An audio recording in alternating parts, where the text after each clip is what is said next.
E agora eu estou indo para Brasília, porque Danila Bernardes está chegando com informações que movimentam essa semana curtinha na nossa capital, curta em função do feriado aí de Corpus Christi. Danila está chegando e a gente começa conversando sobre o polêmico projeto que envolve a questão dos terrenos de Marinha. Houve reunião no Senado hoje, né, Danila? Muito boa noite para você. Traga as informações para a gente, por favor. Oi, Márcia, boa noite para você também, para quem nos acompanha, sim, uma discussão que gera muita polêmica, né? Mas, como você disse, por causa do feriado, a semana vai ser mais curta aqui e teve sessão hoje no Senado e também está tendo sessão aqui na Câmara dos Deputados, algo que não é comum. Então, mais cedo, no começo da tarde, teve a discussão que foi uma audiência pública realizada na Comissão de Constituição e Justiça do Senado, com participação muito grande aí de catarinenses, né, de autoridades de Santa Catarina, discutindo esse assunto, que é uma PEC que prevê a privatização desses terrenos de Marinha, claro, mediante o pagamento. Ou seja, as pessoas que ocupam esses terrenos, caso a PEC seja aprovada, elas, para continuar lá, elas vão ter que comprar, vão ser obrigados a comprar e pagar pelo valor de mercado, isso num período de até 2 anos. Essa PEC também prevê que outros terrenos de marinhas possam ser cedidos tanto para municípios como para estados. A gente acompanhou essa discussão e você vai ver agora na reportagem. O estado de Santa Catarina foi um dos mais citados durante a audiência pública na Comissão de Constituição e Justiça do Senado. Isso porque possui várias áreas consideradas terrenos de marinha. Os terrenos de marinha são de propriedade do governo federal. É uma faixa de terra ao longo da costa e também de algumas áreas de rios e lagos. Essas áreas foram baseadas em uma linha imaginária traçada em 1831, que define até onde as marés afetam a terra. Mesmo sendo da União, ela pode ceder para o uso privado. Isso mediante a autorização do plano diretor da cidade.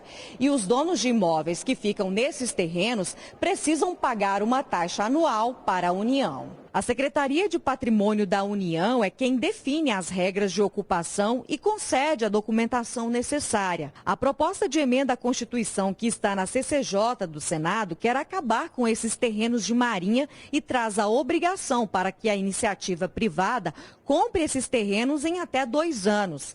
Esse advogado é presidente do Instituto Brasileiro de Terrenos de Marinha e afirma que a aprovação da PEC pode trazer um caos para Santa Catarina. Não vai acontecer essa privatização da praia, como está sendo dito, mas pode dificultar e muito o acesso a essas áreas públicas e isso, obviamente, vai gerar um impacto econômico, porque tem o seu comércio ali em torno da praia, os ambulantes, a própria população para utilizar. Eu acredito que o senador Flávio, junto com o seu corpo técnico, vai se aprofundar no tema e minimamente vai apresentar emendas ao texto, porque a forma com que ele está, se aprovado, vai gerar um verdadeiro caos jurídico. O prefeito de Florianópolis também participou da audiência de forma virtual.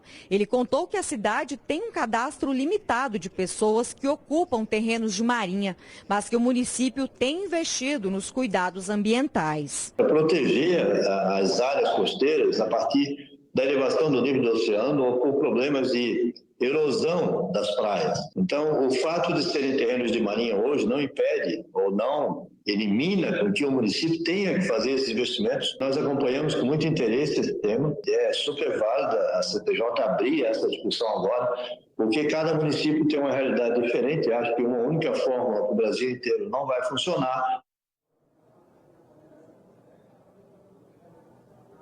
Senador Flávio, né, que o entrevistado citou, o especialista citou, é o relator dessa PEC lá no Senado e a gente vai seguir acompanhando então toda essa discussão que interessa tanto para o estado de Santa Catarina. Bom, gente, aqui na Câmara dos Deputados, a sessão, como eu disse, ela acontece nesse momento, deve se estender até mais tarde. Até agora o presidente Arthur Lira ainda não abriu, né, a ordem do dia, a votação, a pauta do dia, aliás, ainda nem foi divulgado o que eles vão votar hoje aqui nessa sessão, mas o presidente chegou a dizer que vai cortar o ponto daqueles deputados que não compareceram essa semana aqui em Brasília. Amanhã tem a previsão de ser realizada aquela sessão do Congresso, aquela sessão conjunta, para poder analisar os vetos do presidente. Entre os 17 vetos que vão ser analisados está o caso do veto que acabou com a antiga Lei de Segurança Nacional e foi parcialmente vetada ainda pelo ex-presidente Jair Bolsonaro. Esse veto, ele impediu aí a tipificação do crime de comunicação enganosa para quem faz aí a disseminação